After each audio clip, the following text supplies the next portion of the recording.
अस्सलामुअलैकुम viewers, welcome back to my YouTube channel ZSK cooking official. आज मैं आप लोग को इस वीडियो में धनिया स्टोर करने का तरीका सिखाऊंगी कि फ्रिज में हम धनिया को 10 से 12 दिन तक कैसे स्टोर कर सकते हैं, और इसी के साथ साथ मैं धनिया के फवाइद भी बताऊंगी।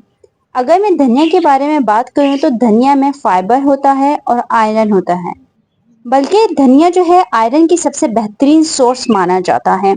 अगर आप 100 ग्राम धनिया इस्तेमाल करते हैं तो ये 100 ग्राम धनिया आपके एक दिन की 90% आयरन की जो ज़रूरियात होती है वो उसको पूरा करने के लिए काफ़ी है। ठीक है, अगर आप 100 ग्राम धनिया एक दिन में इस्तेमाल करते हैं। इसके अलावा अगर आप में खून की कमी है तो धनिया का इस्तेमाल करें, बाकायदगी से करें, तो इससे खून की कमी भी दूर हो जाती है।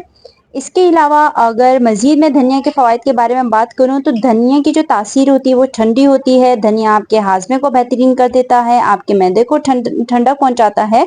तो आप धनिया का इस्तेमाल अपने रोज़मर्रा खानों में ज़रूर करें। और आप देख सकते हैं कि धनिया को पहले मैंने अच्छे से साफ़ किया है, अब मैंने उसको साइड पे कर दिया। अब मैंने एक बॉक्स लेना है और बॉक्स में मैंने टिश्यू इस तरीके से फोल्ड करना है और इस बॉक्स में हमने टिश्यू को अच्छे तरीके से रखना है और ये धनिया हमने उठा के इसमें रखना है। हमने जो बॉक्स है वो थोड़ा सा बड़ा लिया है ताकि धनिया हम इसमें आराम से खुल्लम खुल्ला रखें।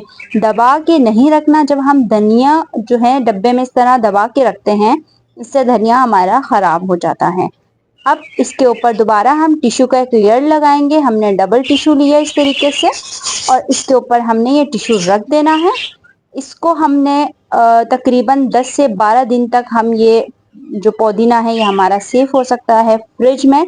उसको दबाना नहीं है, ऊपर से प्रेशर नहीं देना टिश्यू को, बस ऐसे ही रख देना है। और 10 से 12 दिन बाद भी अगर आप ये धनिया देखेंगे तो आपको ये धनिया बिल्कुल फ्रेश मिलेगा। उम्मीद है आज इस वीडियो में आप लोग को धनिया के बारे में बहुत कुछ जानने को मिला होगा। इंशाल्लाह मिलते हैं नेक्स्ट वीडियो में, तब तक के लिए अल्लाह हाफिज।